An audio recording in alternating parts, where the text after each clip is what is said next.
Question number 8 हो गया। अब हम चलते हैं क्वेश्चन नंबर बच्चों 9 पे। क्वेश्चन नंबर 9 देखो क्या है। क्वेश्चन नंबर 9 है, ये देखो क्वेश्चन नंबर 9 कि in triangle ABC right angle at B. कह रहा है कि एक ट्रायंगल है जिसमें, समझ रहे हो बच्चों, एक ट्रायंगल है जिसमें राइट एंगल आपका ये बी है, ये ए बी एंड सी, ठीक है। और कह रहा है कि if tan a equal to 1/√3 then find the value of, आपको फाइंड द वैल्यू ऑफ क्या करना है, इसके दो पार्ट हैं। फर्स्ट है साइन a इंटू कॉस सी, ठीक है बच्चों, plus cos a into sine सी, ठीक है। और दूसरा पार्ट है आपका इसमें कॉस a इंटू कॉस सी minus sine a into sine सी। देख रहे बच्चों, बहुत ये आसान है, इसमें भी कोई दिक्कत की बात तो है नहीं, आप आराम से कर सकते हैं इसको भी। अब देखो, अब यहाँ पर आपको tan a इक्वल टू है 1/√3 बच्चों। अब ये इक्वल टू हो गया p/b, मतलब p आपका हो गया, ये ए के फॉर्म में भी है और ये सी, दोनों एक्यूट एंगल है ए एंड सी। तो tan a equal to p/b, तो p/b, तो p हमारा a के रिस्पेक्टिवली ये p है और ये b है, ये हो गया 1 के और ये हो गया √3 के बच्चों, ठीक है। अब ऑब्वियसली आपको मैंने पहले ही बोला था कि इस ट्रिग्नोमेट्रिक रेशियो के सम में कोई भी दो साइड आपको गिवन होंगे, इस रेशियो के हिसाब से तीसरा साइड आपको फाइंड करना होगा, फिर आगे आपको सम को अकॉर्डिंगली करना होगा, ठीक है। तो अब इसमें फिर हम निकालते हैं h² equal to p² plus b², right. तो ये हो गया आपका 1k का स्क्वायर प्लस √3k का स्क्वायर, ठीक है बच्चों। ये हो गया 1k² प्लस 3k², मतलब क्या होगा बच्चों, 3 और 1 4k² आ गया आपका, तो मतलब h² इक्वल टू आ गया 4k²। तो h इक्वल टू हो जाएगा बच्चों रूट में 4k²। अब 4k² का, अब तो 4 का तो स्क्वायर रूट होता है, 4 का स्क्वायर रूट हुआ 2k, मीन्स यहाँ पर आपका ये आ गया 2k, ठीक है। अब सारा कुछ आपको बच्चों निकल गए, तीनों साइड निकल गए। अब आपको क्या करना है, अब ध्यान दो सम पे। अब यहाँ पर साइन a है, यहाँ कॉस सी है, यहाँ कॉस a, यहाँ साइन सी। तो हमको यहाँ पर इस माने गिवन कंडीशन के हिसाब से हमको क्या क्या निकालना होगा। देखो बच्चों, आपको साइन a भी निकालना है, sine a equal to p/h, p हमारा है 1k/2k, के कैंसिल, ये हो गया 1/2, साइन a हो गया। फिर आपको निकालना है कॉस a, कॉस a हो जाएगा b/h, इसके हिसाब से b हमारा कितना है, √3k/2k, के कैंसिल हो गया तो बचा आपको √3/2।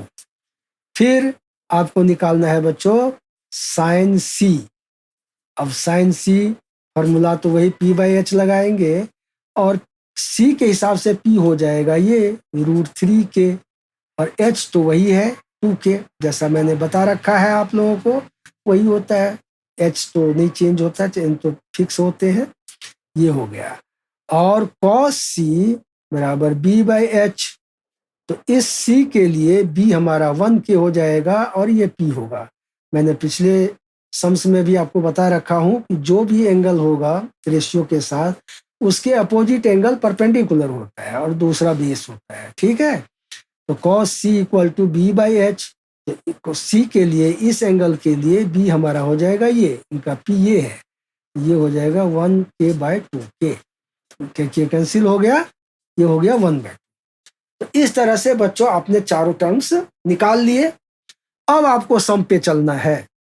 अब सम पे चलोगे तो फर्स्ट सम है sine A into cos C plus cos A into sine सी। ठीक है बच्चों। अब यहाँ देख लो बच्चों, आप देख रहे हो कि यहाँ पर चारों वैल्यू आपके पास में है। ये सारे वैल्यू यहाँ पर आपको है, यहाँ ये भी है, ये भी है, ये भी है और ये भी है। तो जो जो आपको इसमें टर्म है उसका वैल्यू आप पुट करते जाओ। साइन ए 1/2, यहाँ 1/2 लगा दो, इंटू कॉस सी यहाँ है 1/2 लगा दो, प्लस कॉस ए √3/2 है, साइन सी भी √3/2 है। ठीक है बच्चों, समझ रहे होंगे आप लोग। कुछ नहीं किया, सारे वैल्यू हमने यहाँ पर निकाल रखे हैं। अब इस सम्स में अकॉर्डिंगली सबको पुट कर दिया। अब देखो बच्चों, अब क्या करते हैं, इसको हम सॉल्व करेंगे। तो ये आ जाएगा आपको 1/2 इंटू 1/2, 1/2 इंटू 1/2 प्लस √3/2 इंटू √3/2। तो ये क्या हो जाएगा आपको 1/2, 1 1 जा 1, 2 2 जा 4 प्लस √3 इंटू √3 होता है 3, 3/2 2 जा 4। अब इसको आप प्लस करोगे तो ये क्या हो जाएगा, 4 और 4 कैल्शियम L, 1 + 3 मतलब 4/4। ये कैंसिल कर दोगे, ये आ गया 1। तो फर्स्ट का वैल्यू आपने निकाल लिया। अब सेकंड का वैल्यू है आपका cos A into cos C minus sin A into sin C। तो cos A का वैल्यू हमारा है √3/2 इंटू cos C का वैल्यू है 1/2 माइनस sin A का वैल्यू है 1/2 इंटू sin C का वैल्यू है √3/2। ठीक है बच्चों। अब ये क्या आ जाएगा, √3 और 1 को इंटू करोगे √3, 2 2 जा 4 माइनस √3 1 जा √3 का 1 से करेंगे तो यही रहेगा 2 2 जा 4। अब क्या देख रहे हो बच्चों, √3/4 माइनस √3/4, तो ये आपका कैंसिल हो जाएगा, ये आ गया 0। बहुत आसान था ये भी। ठीक है बच्चों। अब हम आप लोगों को बच्चों 10th क्वेश्चन करने जा रहा हूं। उम्मीद करता हूं समझ गए होंगे, इसमें कोई बहुत ज्यादा दिक्कत नहीं है। क्वेश्चन नंबर 10, क्वेश्चन नंबर 10 में कह रहा है, ये बच्चों इस एक्सरसाइज का बहुत इंपॉर्टेंट क्वेश्चन है। इसमें कह रहा है कि ये एक ट्रायंगल है। ठीक है बच्चों, राइट ट्रायंगल तो होता ही है, इसमें बता रखा हूं मैं कि इसमें हर क्वेश्चन में आपको राइट ट्रायंगल ही बनाना है। इसमें कह रहा है ट्रायंगल PQR है, जहां पर QPQR, यहां पर कहता है Q राइट एंगल है, राइट, Q राइट एंगल है। और गिवन है आपका, इसमें गिवन क्या है बच्चों, इसमें दिया हुआ है कि PR plus QR equal to है 25 सेंटीमीटर। ठीक है बच्चों। एंड PQ इक्वल टू दे रखा है 5 सेंटीमीटर। तो डिटरमाइन, क्या कर रहा है, determine sine P cos P and tan P। ठीक है बच्चों। अब ये हमको फाइंड करना है। तो देखो, अब इसको हम रख देते हैं, PQ की जगह पर यहाँ पर 5 सेंटीमीटर आप लिख दोगे। ठीक। अब क्या करा है इसमें कि PR प्लस QR, इन दोनों का सम दे रखा है 25। तो PR plus QR equal to 25 है। तो आपको क्या करना है, इसमें PR इक्वल टू लिख लेना है 25 माइनस QR, यानी इस QR को इधर शिफ्ट कर देना है। ठीक। अब पैथागोरस फार्मूला लगाना है आपको। तो उसमें उसके हिसाब से H² equal to P² plus B², यही फार्मूला को हम यूज करेंगे। तो H यहाँ पर हमारा हाइपोटेनियस जो है वो PR है। यहाँ पर आप लिखोगे PR के जगह पर ये जो आया है ये इसको लगाना है। तो ये हो जाएगा 25 माइनस QR का होल स्क्वायर। ठीक है, इक्वल टू P आपका ये QR है, ये नहीं है तो ऐसे ही रख दो आप QR का स्क्वायर, प्लस B आपका है 5 सेंटीमीटर, ये 5 सेंटीमीटर लिख के स्क्वायर लगा। ठीक है बच्चों, तो उम्मीद करता हूँ आपको समझ में आ रहा होगा। बस यहाँ पर ये करना है, ये जो हमारा दे रखा था P R plus Q are 25, इससे हमने पी आर ले लिया 25 माइनस क्यू आर।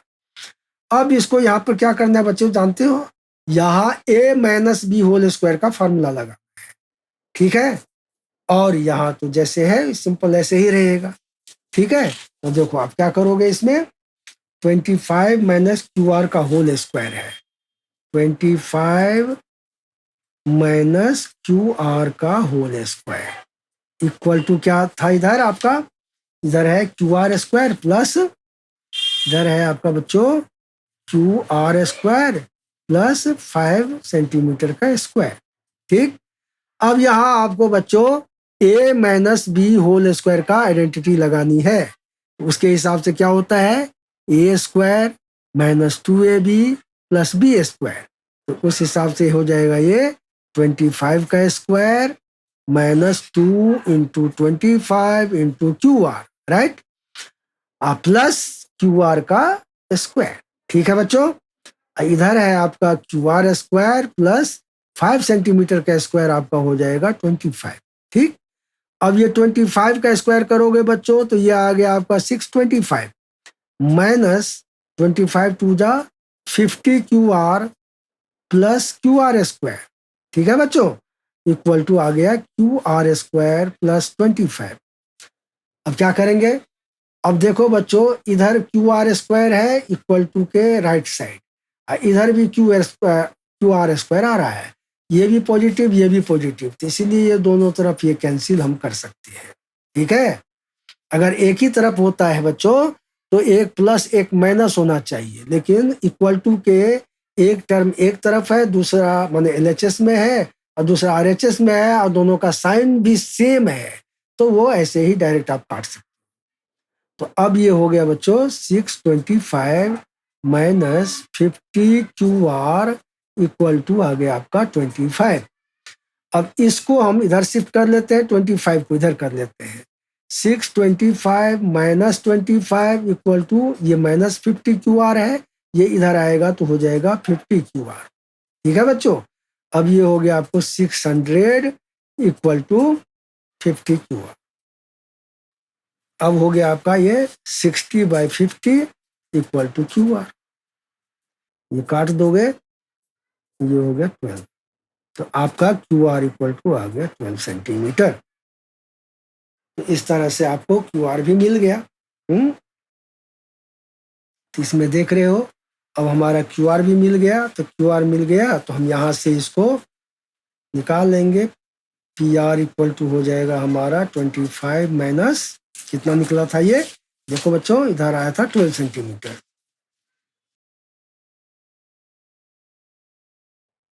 ये आ गया 13 सेंटीमीटर, ठीक है बच्चों। तो इस तरह से आपका क्या आ गया, पी आर आ गया 13 सेंटीमीटर और ये क्यू आर आ गया 12 सेंटीमीटर। तो बच्चों इस तरह से हम क्या करेंगे, अब हमारा तो तीनों वैल्यू निकल गए, तो अब हम करते हैं कि इसको हमको निकालना है साइन पी। तो अब लिखोगे बच्चों साइन पी इक्वल टू होता है परपेंडिकुलर व हाइपोटेनियस, तो इसमें पी के लिए परपेंडिकुलर के लिए पी हो गया हमारा 12 सेंटीमीटर, 12 बाय ये आ गया आपका 12/13, ठीक है। और साइन पी हो गया। अब दूसरा है हमारा इसमें जो निकालना है कॉस पी, तो कॉस पी हो जाएगा बच्चों cos P equal to B/H, तो ये हो गया आपका बी है हमारा कितना 5 सेंटीमीटर बच्चों, 5/13 हो जाएगा, और tan P इक्वल टू हो गया P/B, तो P हमारा है 12 और B है 5, तो ये हो गया 12/5 से। इस तरह से बच्चों तीनों sine P, cos P, tan तीनों वैल्यू हमारे निकल गए जो फाइंड करना था, ठीक है। अब बच्चों इसका लास्ट क्वेश्चन जो 11th है, ये 11th क्वेश्चन बच्चों 11th क्वेश्चन जो है ये है आपका state whether following are true और फॉल्स है। तो पहला है इसका पार्ट बच्चों 11th का कि the value of 10a is always less than 1। तो बच्चों जैसा कि हम जानते हैं कि 10a इक्वल टू p/b होता है, तो इसमें कोई जरूरी तो नहीं है कि हमेशा लेस देन 1 होगा। अगर p ग्रेटर होगा और b लेस होगा तो ये 1 से ज़्यादा हो सकता है। अगर b ग्रेटर होगा, p लेस होगा तो ये 1 से छोटा भी हो सकता है। इसीलिए ये स्टेटमेंट इनका सही नहीं है, फॉल्स है। ठीक है, ये आप लिख दोगे false, because it is not decided कि p इज लेस और more than b। Not decided whether p is less or more than b। ठीक है बच्चों, तो इस तरह से आप इसको इसमें लिख दोगे फॉल्स। दूसरा पार्ट है बच्चों sec a इक्वल टू 12/5। तो बच्चों जैसा कि हम जानते हैं sec होता है h/b। ठीक है, h/b। तो h हाइपोटेनियस हुआ और b होता है बेस। हम जानते हैं कि हाइपोटेनियस जो है हमेशा हाइपोटेनियस परपेंडिकुलर से और बेस से ज़्यादा होता है। ठीक है, तो ये हो सकता है, तो इसीलिए इसको हम ट्रू कर देंगे।